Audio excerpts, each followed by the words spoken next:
মাজত মাথো দুটামান দিন বাকী ৰাজ্যৰ ভিন্ন প্ৰান্তত দেখা গৈছে শ্ৰীকৃষ্ণৰ ৰাসলীলাক লৈ ব্যাপক প্ৰস্তুতি সমান্তৰালভাৱে লংকাৰ কাকি মইনাপুৰতো দেখা গৈছে ব্যাপক উৎসাহ লংকাৰ ৩ নং কাকি মইনাপুৰবাসীৰ ব্যৱস্থাপনাত মইনাপুৰ তিনিআলিতো আয়োজন কৰা হৈছে শ্ৰী শ্ৰী কৃষ্ণৰ ৰাসলীলা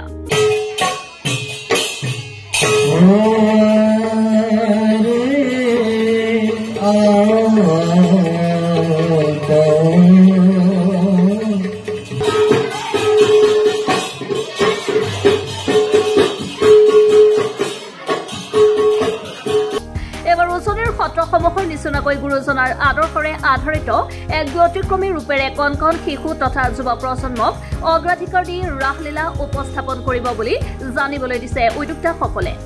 আমাৰ ২-৩ নং কাকি মইনাপুৰ সাৰ্বজনীন ৰাস মহোৎসৱ উদযাপন সমিতিয়ে ধাৰাবাহিকভাৱে অতীজৰ পৰা আমাৰ যি ৰাস মহোৎসৱ উদযাপন কৰি আহিছে এইবাৰো আমি নিৰ্দিষ্ট তাৰিখত দুদিনীয়া কাৰ্যসূচীৰে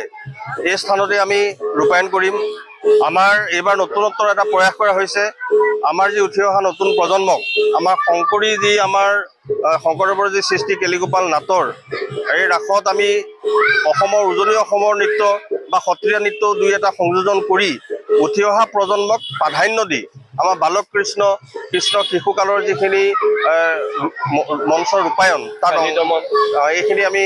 উপস্থাপন কৰিছোঁ পিছদিনাখন আমাৰ ভাওনা অনুষ্ঠান আছে এই ভাওনাটো আমি উঠি অহা নৱ প্ৰজন্মক অগ্ৰাধিকাৰ হিচাপে দিছোঁ যাতে আমাৰ কলা সংস্কৃতি এই যে ভাষা গৌৰৱ সপ্তাহ চলি আছে এই ভাষা গৌৰৱ সপ্তাহৰ লগতে আমাৰ যি ভাষা আৰু সংস্কৃতি যাতে আমাৰ মাজত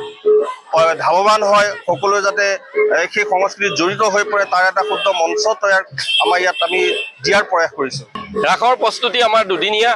অসম চৰকাৰৰ পৰা যি আমি ২৫,০০০ টকা পাইছোঁ তাৰো সংগতি ৰাখিছোঁ লগতে আমি অসম চৰকাৰৰ মাননীয় মুখ্যমন্ত্ৰীক ইয়াৰে পৰা ধন্যবাদ জনাইছোঁ কাৰণ বৰ্তমান সময়ত তেখেতে জাতীয় সংস্কৃতি ৰক্ষা কৰিবলৈ যি অপুৰুষাৰ্থ চেষ্টা কৰিছে তাৰ বাবে আমি অশেষ ধন্যবাদ তেখেতক জনাইছোঁ লগতে আমাৰ এই কণ কণ ভাইটি ভণ্টি বোৱাৰী জীয়ৰী সকলোৱে সহযোগিতা কৰিছে আমি আশা কৰিছোঁ বহুত কিবা দিব নোৱাৰিলেও কৃষ্টি সংস্কৃতি জীয়াই ৰখাৰ ক্ষেত্ৰত কিছু নহয় কিছু সাফল্য হ'ম বুলি আশা ৰাখিছোঁ লংকাৰ পৰা অলিউৰ ৰহমান লস্কৰৰ ৰিপৰ্ট MV Live